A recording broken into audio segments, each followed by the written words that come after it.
Alin nga bang mas maganda, ang truly exceptional ni Honda or ang You're Up Next ni Yamaha? Alin dito sa tingin mo ang mas maganda? Alin dito sa tingin mo ang mas sulit sa iyong pera? Maganda ba talaga itong mga motorsiklong ito or baka hype lang para makabili tayo ng bagong motorsiklo? Kaya naman sa video ito, pag-uusapan natin si Yamaha Lexi 155 at saka si Honda PCX standard version, which is napaka-competitive ng kanilang presyo, pero sa riding experience ba, alin kaya dito ang mas may maibubuga? Kaya naman sa video na ito, pag-uusapan natin ang kanilang side-by-side comparison, ang kanilang specs and key features, and our final thoughts about these motorcycles, whether these motorcycles ba are good motorcycle option or a must-buy motorcycle kind of decision. Unahin na natin dyan ang side-by-side comparison nila. Makikita natin dito sa pricing na merong dalawang variant si Honda PCX, samantalang si Yamaha Lexi is isa lang, which is meron tayong Honda PCX na naka-road sync which is priced around 154,900 pesos at saka standard version naman na 133,400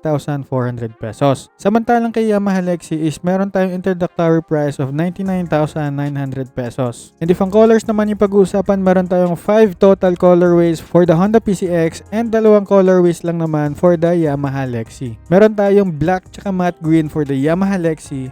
Tapos naman kay Honda PCX, meron tayong CBS version na tatlong colorways which is white, red, tsaka gray. Samantalang sa road sync version naman is meron tayong white tsaka black na road sync edition. Ngayon naman, if ang headlight naman yung pag-uusapan natin dito, meron tayong magagandang headlights na makikita mo for both of these motorcycles. If ang rear light yung pag-uusapan natin dito, maganda naman din ang both of these motorcycles kasi iisang frame lang yung kanilang brake light tsaka yung kanilang signal light, which is makikita mo dito if ever you are planning to have a customization for these motorcycles, meron ka makikita madaling palitan agad yung iyong rear light. If ang instrument panel naman yung pag-uusapan natin dito, makikita naman natin dito na both of this motorcycle is merong LCD digital display. However, if si Honda PCX yung makikita mo, meron ka pang option variant na merong TFT display if si Road Sync Edition yung kukunin mo sa dalawang pagpilian kay Honda PCX. Now, if ang handlebar naman yung pag-uusapan natin dito mga bossing, meron tayong bagong handlebar cover dito for the Honda PCX na magkamukha sila tignan dito ni Yamaha Lexi na medyo maxi-scoot talaga yung experience mo kasi previously yung Honda PCX na lumang version is naka-naked style which is maraming mga nagkakagusto doon and marami din namang okay din naman para sa kanila yung ganitong styling. Pero sa inyo ba mga bossing, alin yung mas okay sa inyo, yung older version or yung current version ni Honda PCX? Paki-comment nyo nga dyan. Now, if ang keyless remote system naman yung pag-uusapan natin dito, kay Honda PCX lang merong keyless system which is si Yamaha Lexi is naka-shutter key system lang dito for the technology na meron ito currently. Now, if ang utility box naman yung pag-uusapan natin dito, dito lamang na lamang si Honda PCX which is meron itong 30 liters of large luggage box. Samantalang kay Yamaha Lexi is 12.8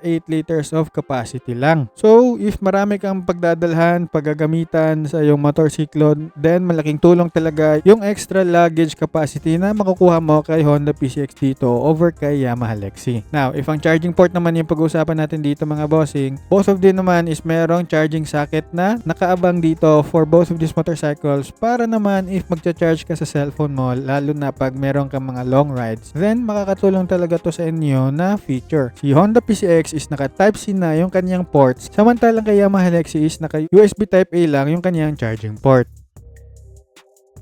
Now, if ang wheel type yung pag-uusapan naman natin dito mga bossing, makikita naman natin na both of this is naka-mags. So, maganda yan tignan and napakalakas tignan yung kanyang pormahan. And if ang fuel tank naman yung pag-uusapan natin dito mga bossing, makikita naman natin dito that the Honda PCX is sobrang lamang dito which is meron itong 8.1 liters of fuel capacity. Samantalang kay Yamaha Lexi naman mga bossing is merong 4.2 liters lang na fuel tank capacity. And by the way, if makikita mo dito, andito sa may paahan natin yung kanyang fuel tank capacity ni Honda PCX. Samantalang kay Yamaha Lexi naman is andito pa rin sa loob ng underseat compartment natin dito. Which means, if si Honda PCX yung mas napupusuan mo, then you don't have to stand at all para lang buksan yung underseat compartment mo para magpa-refill ng gas mo. So, less hassle, more convenience ka pa. Now, if ang fuel consumption naman yung pag-uusapan natin dito, meron tayong 46 kilometers per liter liter for the Honda PCX. Tapos 43 kilometers per liter lang for the Yamaha Lexus. So that simply means sa 8.1 liters mo, meron kang 4.6 kilometers per liter. And sa Yamaha Lexus naman na 4.2 liters lang yung tank capacity is meron kang 43 kilometers per liter. Mas malayo kang mararatnan sa Honda PCX over kay Yamaha Lexus. Now, if ang displacement naman yung pag-uusapan natin dito mga bossing, meron tayong 157cc na displacement dito for the Honda PCX. Samantalang kay Yamaha Lexus, naka 155cc tayo dito na merong VVA na rin. If ang engine oil capacity naman yung pag-uusapan natin dito, meron tayong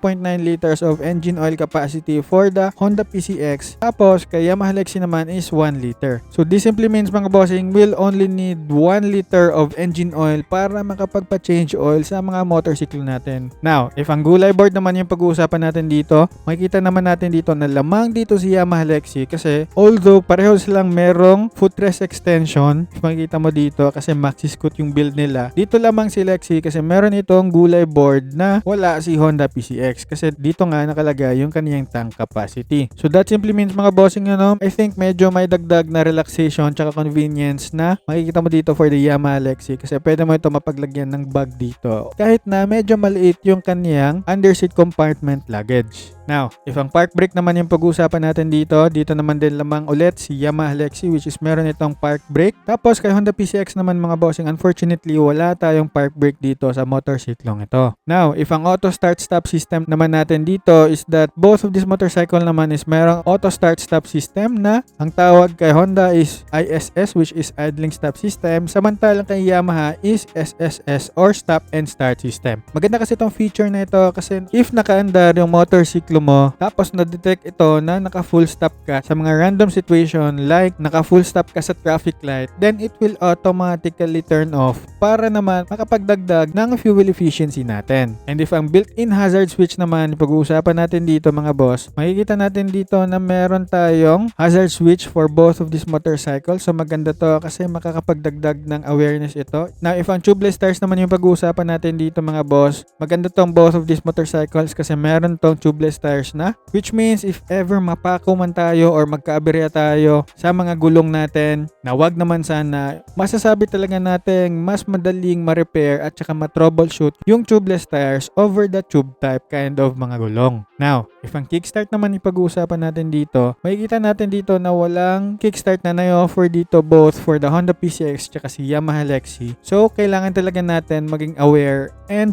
mag-monitor lagi sa battery voltage natin. However, for both of this motorcycle naman is meron itong mailalagay na battery indicator sa kanilang LCD digital display. So, you just have to look for it from time to time para hindi naman tayo magkaberya sa gitna ng daan. In which, if phone connectivity yung pag-uusapan natin dito, meron itong karagdagang monitoring system for the Yamaha Lexus kasi meron itong Yamaha Y-Connect na mobile app for our motorcycles which gives maintenance recommendations, malfunction notifications, ating park location, tsaka yung fuel consumption at iba pa na pwede mong makita dito ang feature for the Y-Connect app from Yamaha. Na walang ganitong klaseng features for the Honda, so that simply means medyo mas immersive yung experience mo for the Yamaha kasi pwede mong i-monitor yung motor mo using your cellphone. And lastly, if ang customization yung pag-uusapan natin dito mga bossing, makikita natin dito na si Honda PCX is more likely pang Thai concept talaga yung makikita mo ang kaniyang pang forma na wala kang makikita masyadong naglalagay dito ng top box. Samantalang kay Yamaha Lexus naman dito is makikita natin dito na napakaganda talaga niya tignan kasi if lalagay mo to ng top box kahit na medyo maliit yung kaniyang underseat compartment storage, pwede mo naman din ilagay dito if ever willing ka maglagay ng mga ganitong customization. So meron ka ditong malalagyan ng mga gamit sa top box mo tapos meron ka pang mapaglalagyan dito sa gulay board mo. And if si PCX naman yung kinoconsider mo, maganda pa rin naman kasi meron itong 30 liters of underseat compartment storage.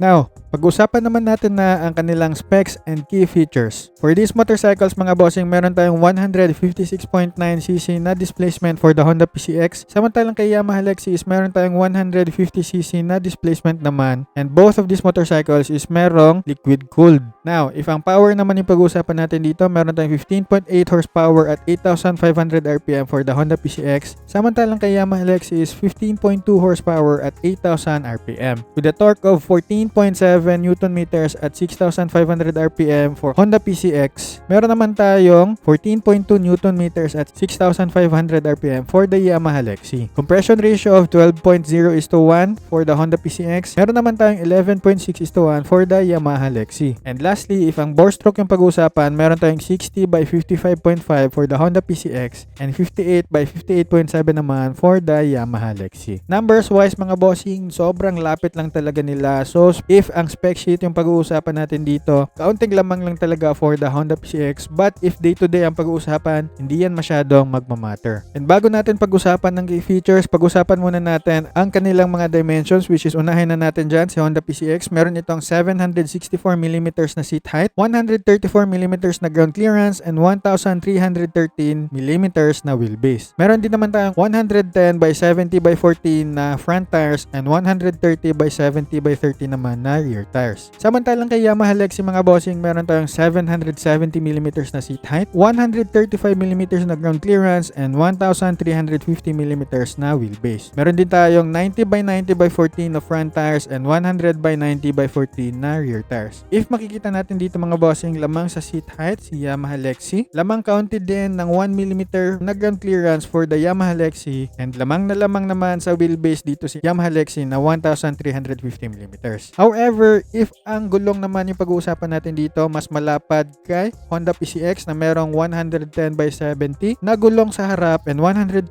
by 70 naman na gulong sa likod. Both na naka 14-inch dito si Yamaha Lexi, however, kay Honda PCX is 14-inch sa harap and 13-inch yung sa likod. Now, pag-usapan na natin ang kanilang key features. If makikita natin dito mga bossing, si Honda PCX na standard version is naka-combi brake. Meron din naman itong ACG starter, auto start stop, naka-smart key na tayo dito, and meron tayong dual shock suspension sa likod. Meron tayong disc brake sa harap at sa likod din dito, so maganda to. Naka-liquid cooled tayo dito, naka-CVT auto, meron tayong 4 valves, and naka-Honda ESP Plus na tayo dito with a weight of 130 kg for the standard version and 133 kg naman for the road sync version. Now, if si Yamaha Lexi naman yung makikita natin dito mga bossing, meron tayong isang variant lang na walang ABS version dito na rinili sa Pilipinas. However, same naman sila ni Honda PCX na naka-ACG starter. Ang tawag sa Yamaha is SMG starter. Meron tayong auto start stop na napag-usapan natin kanina, and unfortunately, wala itong keyless na feature dito at saka naka-monoshock lang. However, si Yamaha Lexi mga bossing is mayroong abang na pwede mong paglagyan ng secondary shock mo dito para magkaroon ka ng dual shock, pero it's under your obligation na or under your pocket if i-upgrade mo to into dual rear suspension. Unfortunately mga bossing, naka-drum brake lang yung braking system dito ni Yamaha Lexi sa likod. However, naka-liquid cooled na rin naman ito, naka 4 valves, naka-CVT auto, and naka-Yamaha Blue Core.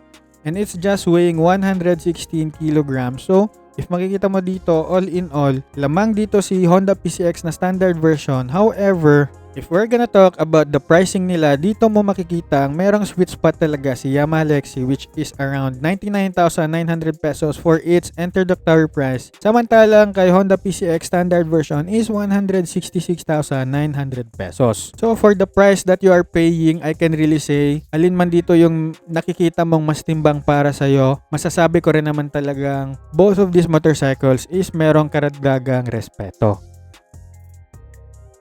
And ngayon naman mga bossing, pag-usapan na natin ang final thoughts natin about these motorcycles, whether these motorcycles ba are good motorcycle option or a must-buy motorcycle kind of decision. And meron nga pala tayong nilagay dito mga bossing na nakikita kong selling point for both of these motorcycles na sa tingin ko magugustuhan nyo rin, which is meron tayong comfortability and beginner friendly for both of these motorcycles mga boss. Biruin nyo mga bossing ha, sa mga ganitong klaseng motorsiklo mga bossing, meron tayong maxi scoot experience, meron tayong itong napakalaking frame na mga motorsiklo. So medyo brusko tayo tignan dito if sasakyan natin itong mga motorsiklong ito. Meron talaga itong dagdag na comfortability and beginner friendly experience kasi these motorcycles from Honda and Yamaha is naka-automatic yung kanilang transmission dito, which means you are one throttle away for your next journey. However mga bossing, if si Yamaha Lexi yung pipiliin mo dito mga bossing over the Honda PCX, aside sa pricing, magkakaroon ka talaga ng maxi scoot na merong gulay board and footrest extension kind of experience na magdadagdag ng relaxation if ever pupunta ka man sa mga malalayong lugar galing sa inyo. However, si Honda PCX naman mga bossing, kahit pa yung CBS or the standard version yung kunin mo, hindi yung Road Sync Edition, makikita naman natin dito na mas maganda siya for endgame long term compared kay Yamaha Lexi kasi medyo mas marami talaga siyang nailagay na mga features dito tulad ng dual rear suspension, meron siyang disc brake sa harap at sa likod, meron siyang keyless remote system, mas malaki yung kanyang fuel tank capacity, yung kanyang underseat compartment, and mas malayo rin yung madadating mo kasi mas maganda yung kanyang fuel efficiency.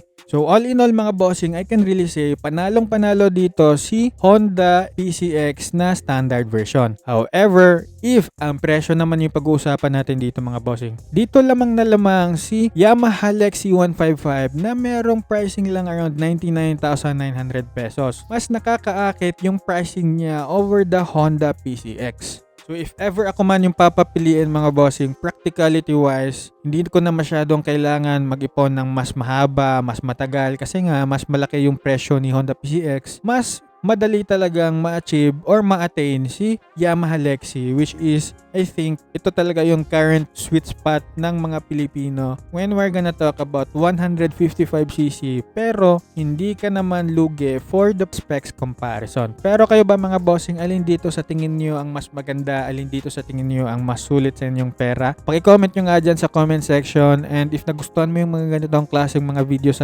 you can follow me for more. Like this video na rin, make a comment down below if meron ka mga questions or suggestions na pwede natin pag-usapan dyan together with the community. You can also support me by purchasing helpful products dyan sa mga affiliate videos ko, and always remember lang to ride safe and see you on my next video.